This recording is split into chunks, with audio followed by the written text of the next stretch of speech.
to the next point. We should ensure whatever we see is clear. That means work is being done. We can see that it is in opposite direction.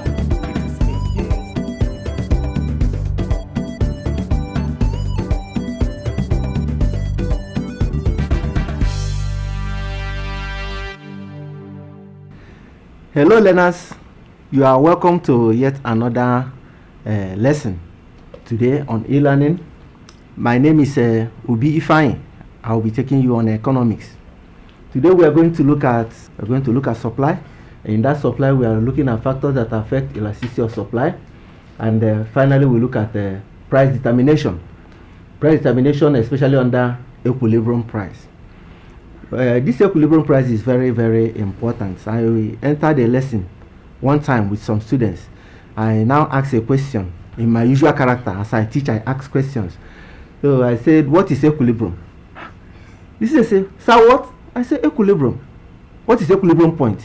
He says, they started laughing. I said, why are you laughing? What's the problem?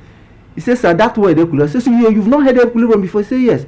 I said, wow.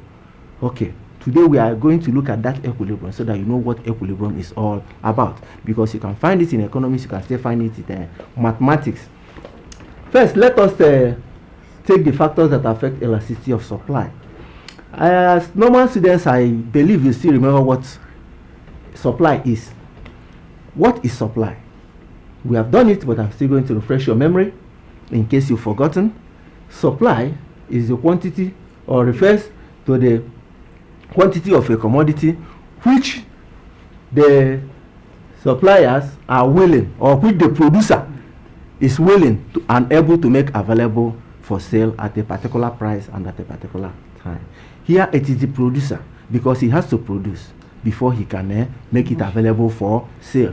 When he produces and make it available for sale at a particular price and a particular time, that is when we know that there is supply or so and so product in the market. Now we look at elasticity. You still remember what we talked about elasticity? What is elasticity itself? Elasticity, elastic. Elasticity refers to the degree of responsiveness of quantity demand or quantity supply of a commodity to changes in price of the commodity. The degree, how far, what is the length, what is the extent to which there is a response in supply to changes in prices of goods and services. Now, let us go to factors that affect elasticity of supply. What are those things that determine the elasticity of supply? Those factors will determine whether there is elastic supply or inelastic supply. Number one is time factor. Time factor. Supply is more elastic in long run than in short run, because the producer could respond more to price change by readjusting its level of output in the long run. Now we are talking about short run and long run. Short run and long run. Do you remember what we said about short run and long run? It is very important that you as a student remembers, or you have to know the letters or the meaning of what you have read. We have short run and long run. If you don't know what short run is, there's no way you can understand what we have said. If you equally don't know what long run means, you cannot understand what we have said. I've always advised you to be at pair with your dictionary. Keep your dictionary beside you as you are reading, so that those things you don't know, maybe as we are teaching now, you pencil it down. Then after the teaching, you now go back, find those words in your dictionary. It will now help you to do what? It will now help you to get the meaning and learn more. Now, what is short run? I thought that short run is a period of time that is too short not to allow for changes to be made, or variable to changes to be made in a production. Short run, time that is too short. For example, let me digress a little, because it's important that you understand what we are saying, because you see short run here and there, so that whenever you hear short run, you know what short run means. Whenever you hear long run, you know what long run means. When we are talking about short run, for example, you open a factory of pure water, and you produce 50 bags of pure water in a day. After opening that pure water factory, somebody now say, okay, supply me 80 bags every day. You cannot, because you have just opened that business. All the money you have spent it in procuring this equipment or the other. You no longer have money to expand the business. So that is in the short run. You have just started. You cannot meet up with that supply of 80. That is short run. That's why we say in short run, you cannot meet up. A period of time that is too short, very short, to allow for changes to be made, or variable changes to be made. Now, when we are talking about long run determines a period of time that is long enough to allow for changes to be made. For example, you have entered into business for a long time. Maybe you started with one room. After a long time, you have made enough profit, maybe in that your pure water business, to the equipment you have before produces 50. Now you can now buy a new equipment that can give you 2,000 bags in a day. That little portion or room that you are using that gives you that 50 bags, you can now pull it down or build a bigger one that can give you 2,000 bags in a day, that can contain the machine that can give you that more. That is long run. And there is something in your exam that is always they say in long run. That's how the question comes. In long run, the answer is all factors are variable. Both fixed factors, they are variable, because land as a building as a fixed factor, you can pull it down, you can demolish it, and then do what? And build a bigger one. The machine, you can remove the machine and bring a bigger machine. So in long run, all factors are variable. Now let us go to the second one: cost of acquiring factors of production. Remember, when we are talking about factors of production, we are talking about what? Land, labor, capital, and what? Entrepreneur. But most of you have forgotten the factors of production. We are saying, what are factors of production? Some will even be thinking, looking at the ceiling. Land, labor, capital, and entrepreneur. Cost of acquiring factors of production. The more expensive it is to acquire additional factors of production, the more inelastic the supply. However, supply of all factors of production tends to be elastic in the long run. Supply of all factors tends to be elastic in the long run. So in the long run, after a long time, they can be elastic, because you must have made enough money in order to expand the production. That is by the producer. Number 3, durability of the commodity. As a student, what is durability? When we are talking about durable goods, what do we mean? Some of you do not know what it means. Underline it: durable or durability. Look it up in your dictionary after the lesson. When we are talking about durable goods are goods that last for a long time, while perishable goods are goods that do not last for a long time. Example: vegetables. Let us look at it. Number 3, durability of the commodity. Perishable commodities tends to have an inelastic supply, since they have to be disposed of quickly to reduce waste. Durable commodities are more price elastic. So when we are talking about perishable commodities, we are talking about those things that do not last for a long time. For example, vegetables. You go to the market, you see people selling yellow or garden egg, you see people selling tomatoes. You see, they have to do well and they sell them off on time, on good time. If not, the next day it gets bad, it starts spoiling, and when it starts spoiling, people will no longer buy them. So it doesn't have elastic supply. Once you get them, you do what? You supply them in order to make haste and make your profit before they get spoiled. These are perishable commodities. That is, commodities that spoil easily, the commodities that do not last for a long time. Number 4, ease of substitution. Ease of substitution. Underline the word substitution. What is substitution? As a normal student, you should know what substitution means. Let us say, for example, in your sporting activities, you see where they are playing football, somebody is tired, they remove that person and put another person. What have they done? They have substituted. When we are talking about substitute, we are talking about something you can use instead of another. Substitute. So going by the lesson, the easier it is to substitute one factor for another, the more elastic the supply. That is, the easier it is for you to use one factor of production instead of another. What are substitutes? If substitutes are something you can use instead of another. For example, you can use Bonvita instead of Ovaltine. You can use what do you call it? Other beverages like Milo instead of Bonvita. These are substitutes, something you can use instead of another. In production, you can use this machine instead of the other machine, once they can give you the same thing.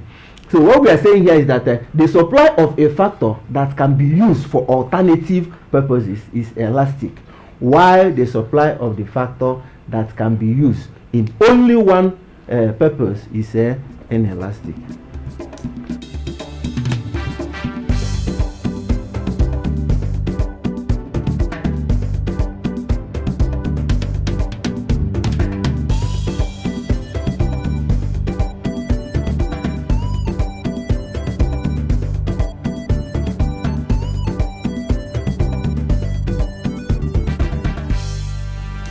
Number 5, time required for producing a commodity.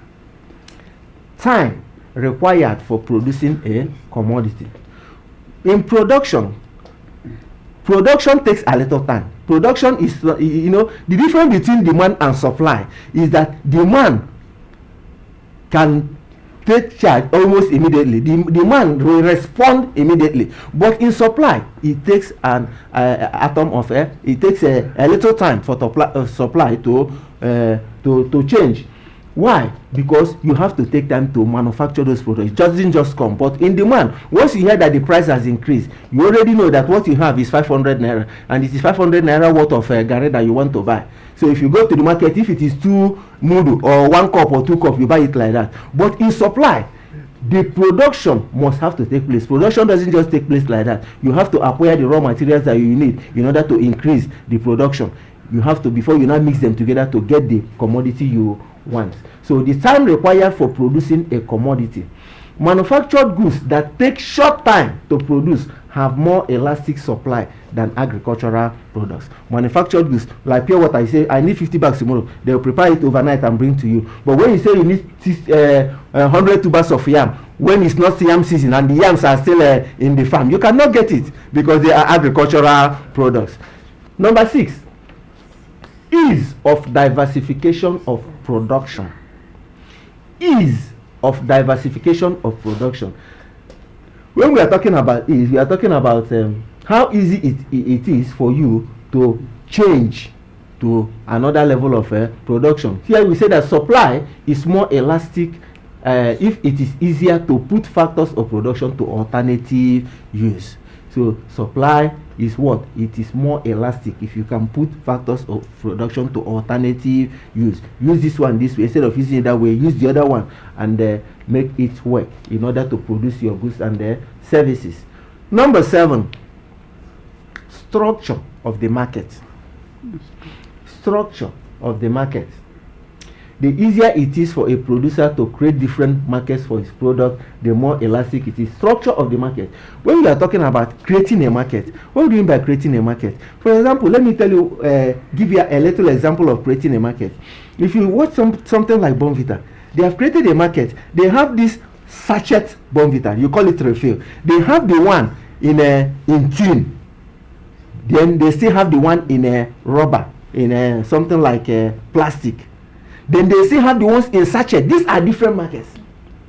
So they can always supply this at this time, supply this at the other time. The rich ones may decide to buy the big ones in tins, while the smaller income earners may want to buy the one in a sachet. So if you can diversify these markets, you are now sure of getting your market share of the products and your supply. That is what we have for you for factors that affect elasticity of supply. Now let us go proper to price determination. Now we are going to look at the equilibrium price. That is market demand and the supply of X. We are going to use this table to buttress or explain what we mean by equilibrium price. It is very, very important. For those of you that are listening over the radio, you create a table. We have a table at your left of the table. You have price in naira. At the center, you have X demanded. At your extreme right, you have X supplied. So there are 3 columns. One for the price in naira.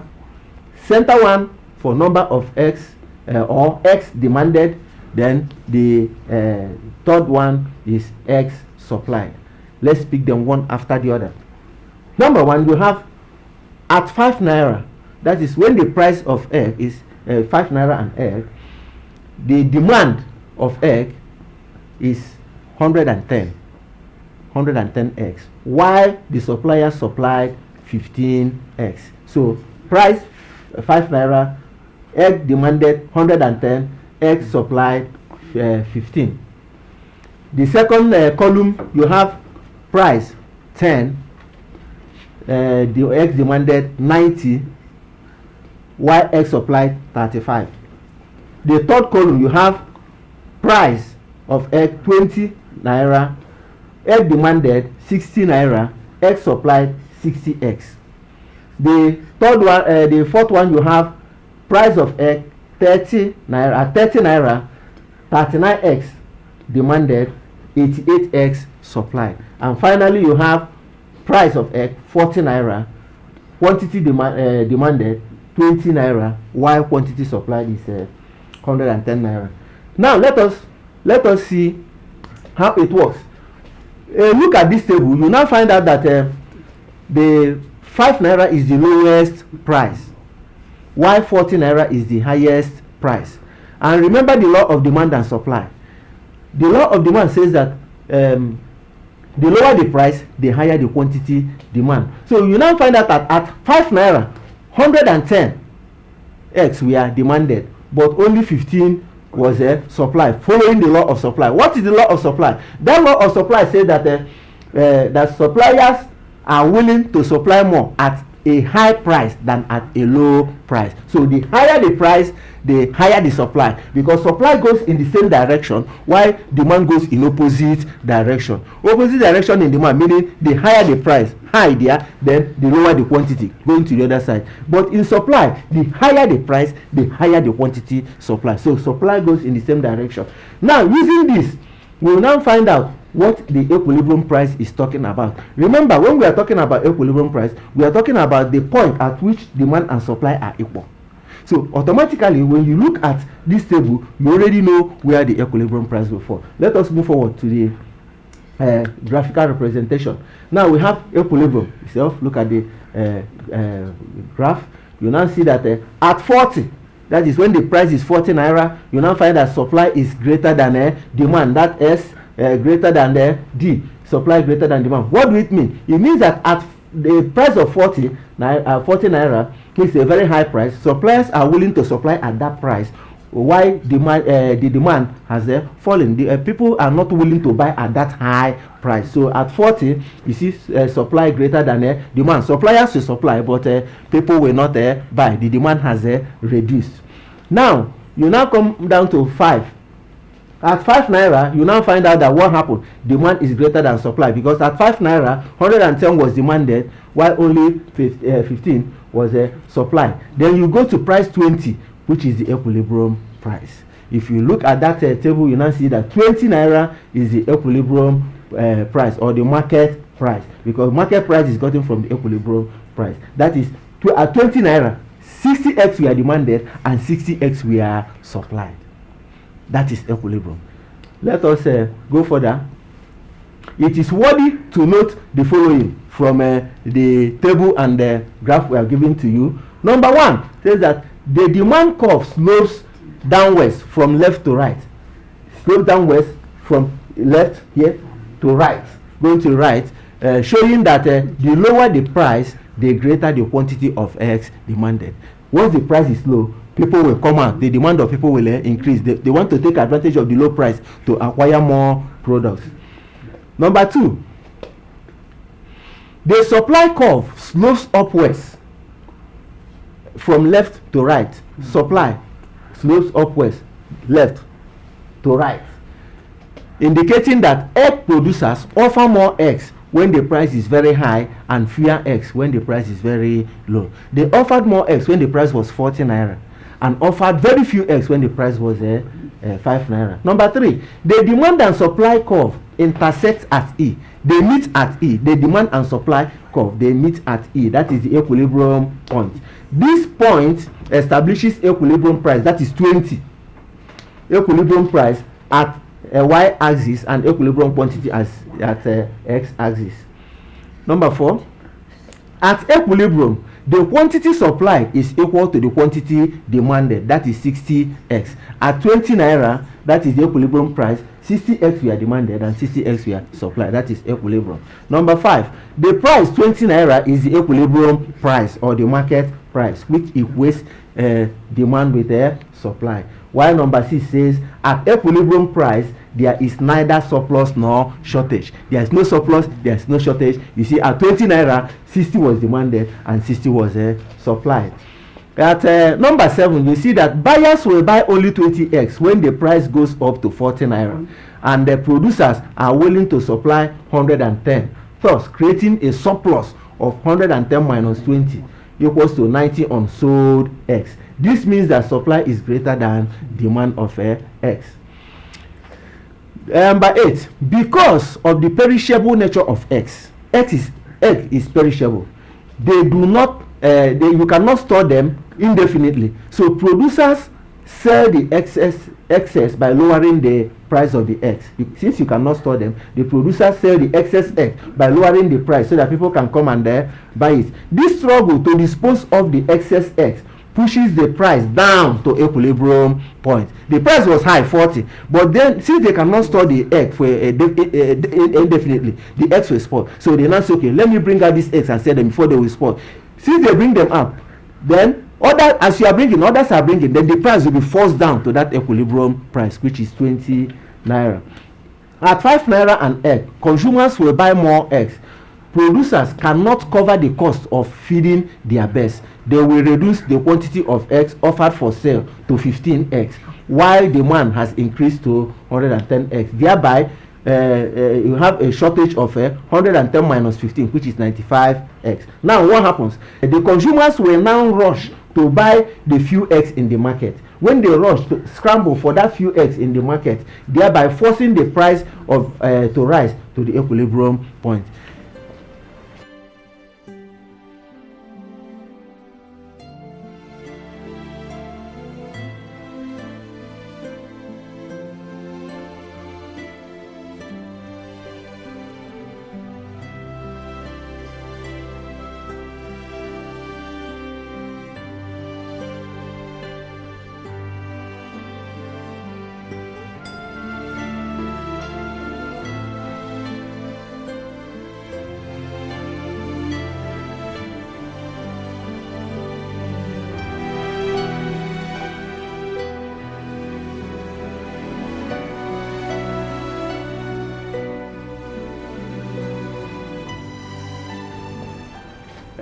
We have come to the end of this lesson. We talked about factors that affect supply, elasticity of supply. We talked about price determination, also about equilibrium price. We said that equilibrium price is the market price. In factors that affect elasticity of supply, we talked about time factor. We talked about cost of acquiring the factors of production, and we talked also about durability of the commodity that determines the elasticity of the commodity. We learned about ease of substitution of factors of production, and number 5, we learned of time required for producing a commodity. Also, we looked at ease of diversification of production, and number 7 is the structure of the market.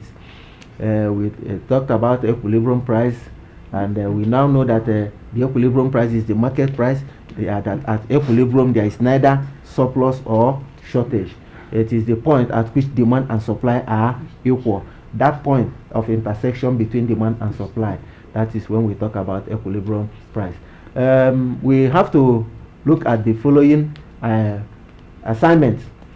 Always remember to send the assignment to my number, maybe through my WhatsApp, and remember to state your name and where you are calling us from, so that we can ascertain the extent of our reach, where we are reaching you, the distance. The assignment goes like this. Number 1, mention any 5 factors that affect the elasticity of supply. Mention any 5 factors that affect elasticity of supply. Number 2, what happens when the demand curve slopes downward from right to left? Number 3, how is market price determined? How is market price determined? Number 4, show a graphical representation of equilibrium point and explain same. Show a graphical representation of equilibrium point and explain same. I remain Obi Ifeanyi, your usual teacher in economics. You can get me on my contact. Send your answers in my contact if you can. 080-350-328-31. I repeat, Obi Ifeanyi, 080-350-328-31. Stay safe, keep learning, and God bless you.